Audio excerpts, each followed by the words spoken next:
என் பொண்ணு ஸ்கூல்லேருந்து வரதுக்கு முன்னாடி அவளுக்கு ஒரு ஹெல்த்தியான அப்புறம் கிறிஸ்பியான ஸ்நாக்ஸ் செஞ்சு கொடுக்கணும் அப்படின்ட்டு உளுந்தை ஒரு மணி நேரம் ஊற வச்சுருந்தேங்க. ஊற வச்ச உளுந்தை மிக்சி ஜாரில் போட்டு நல்லா பந்து மாதிரி அரைச்சி எடுத்துக்கிட்டேன்.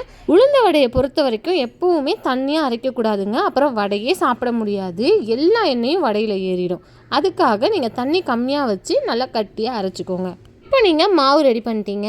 அது கூட மிக்ஸ் பண்ணுறதுக்கு ஒரு பெரிய வெங்காயம், ஒரு பச்சை மிளகா, கருவேப்பிலை, கொத்தமல்லி, உப்பு, கொஞ்சம் மிளகு, கொஞ்சம் சீரகம், மெயினாக இந்த ஆப்பசோடா போட்டு மிக்ஸ் பண்ணி ஒரு அரை மணி நேரம் நல்லா ஊற விட்டுடுங்க.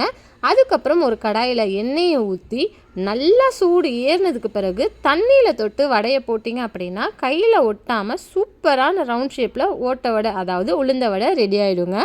இது நல்லாவுமே கிறிஸ்பியாக, அதுவும் கடையில் சாப்பிட்ற வடை மாதிரியே இருக்குங்க. நீங்களும் ட்ரை பண்ணி பார்த்துட்டு உங்கள் ஃப்ரெண்ட்ஸ் அண்ட் ஃபேமிலிக்கும் ஷேர் பண்ணி விடுங்க. பாய்.